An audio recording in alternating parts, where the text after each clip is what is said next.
Hello and welcome to the Stretch Zone.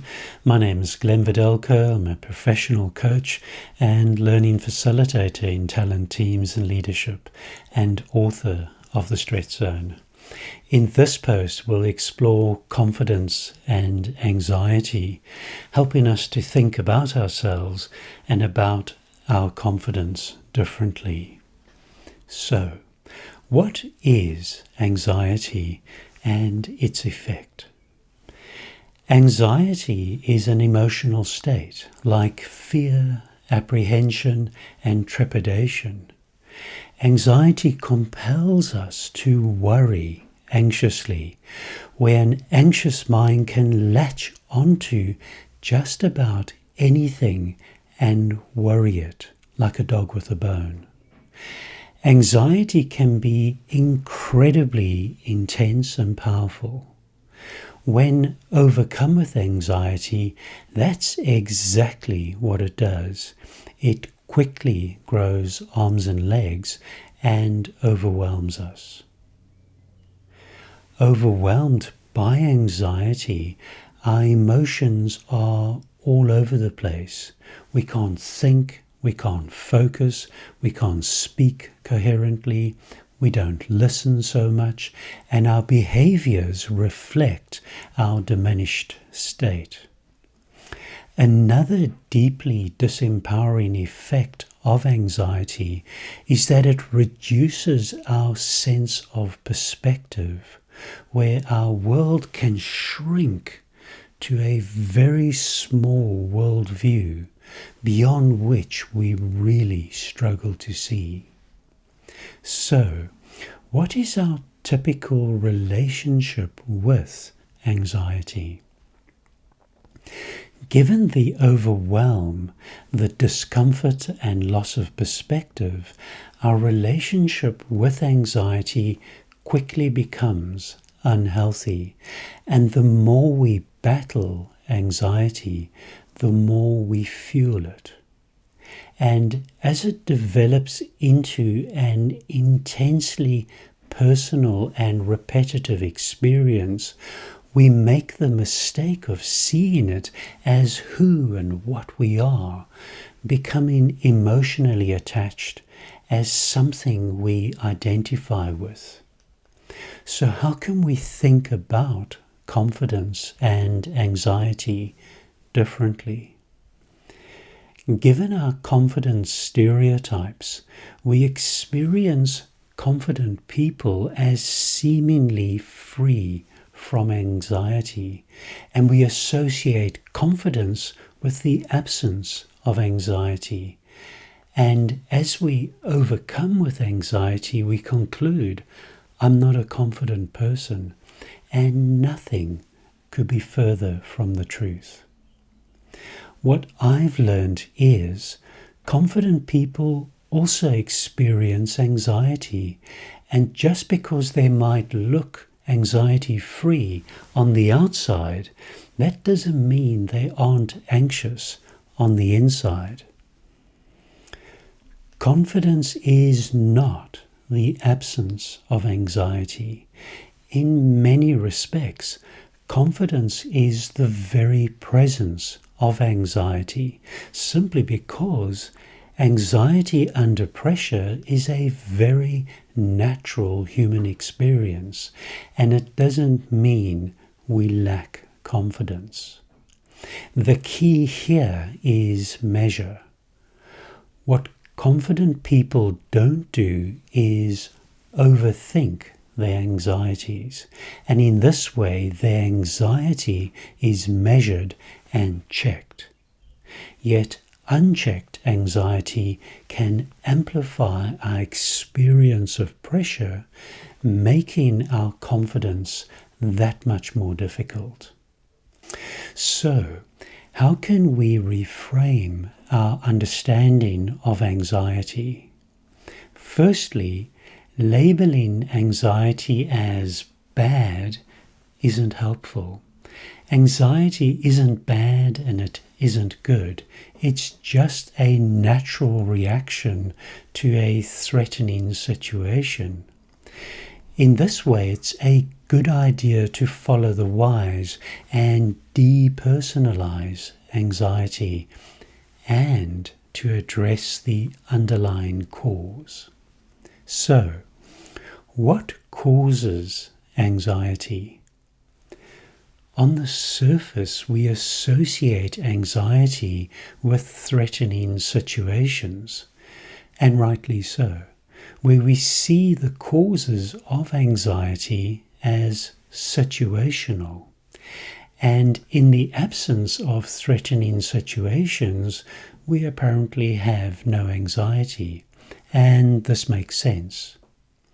The problem is this puts us in the passenger seat as circumstantial victims of our situations. And for anyone who wants to do well in life, being in threatening situations under pressure is unavoidable. While we understand threatening situations cause anxiety, much of our anxiety is about imagined situations. And in this way, a fundamental cause of anxiety is overthink, where we play and replay non-existing, threatening situations repeatedly in the mind. The way we shift from the passenger seat to the driving seat is to realize anxiety is a choice, and anxiety can only affect us if we give it permission. Well, that sounds simple. That does not make it easy. Yet the truth is, anxiety has no power over us other than the power we give it. Years ago, I came across a fantastic quote by the marketing guru Seth Godin, who summed up our experience of anxiety brilliantly, saying, "Anxiety is nothing but repeatedly re-experiencing failure in advance." What a waste.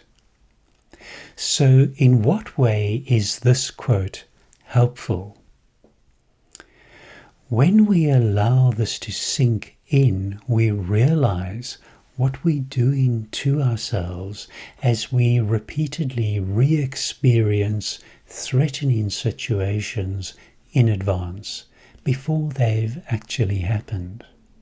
So, in reality, actual failure hasn't happened, and we mistake potential failure as actual failure. In this way, anxiety compels us to take a potential future reality as an actual present reality, as we experience and re-experience failure in advance. So, how do we make anxiety even worse? And what is even more sobering is, when we repeatedly re-experience failures in advance, we do this with complete conviction, taking our future failure as an inevitable certainty, and we become convicts of our own convictions. So, what can we do differently? So long as we channel our efforts and energy dwelling on our anxieties, playing and replaying anxieties about future failures, rejection, being embarrassed, and so on, we feed the beast. As we begin to imagine all kinds of worst-case scenarios, none of which are a present reality. Alternatively, when we step aside from confidence stereotypes and learn to channel our efforts and energy differently, not only does our natural confidence emerge quietly from within, in so doing we also channeling anxiety. And in this way, Seth was also mistaken. Anxiety itself is not entirely a waste. So, in what way is anxiety a powerful advantage? Anxiety is power, and as much as anxiety can debilitate, anxiety can equally empower. For example, those high-achieving hurry-ups who amazingly deliver results. While they seldom realize it, they live life in near constant anxiety, anxious to tick the next box. And then they're compelled to tick the next box. Anxiety powers all that doing and the achievement. Our emotions are just energy, a very potent form of energy that moves us, which is why the word motion is in emotion. It's only a question of how our emotions move us. In this light, anxiety is an advantage because it's a supercharge of potent energy, only waiting to be channeled differently. Another advantage is measured anxiety sharpens the senses, enabling awareness like a predator on the hunt. Anxiety, like sensitivity, potentially brings strengths in observation and empathy, but only when measured with confidence. And anxiety can drive learning and achievement as we envision all that can be. In summary, while anxiety can undermine, it's more bark than bite.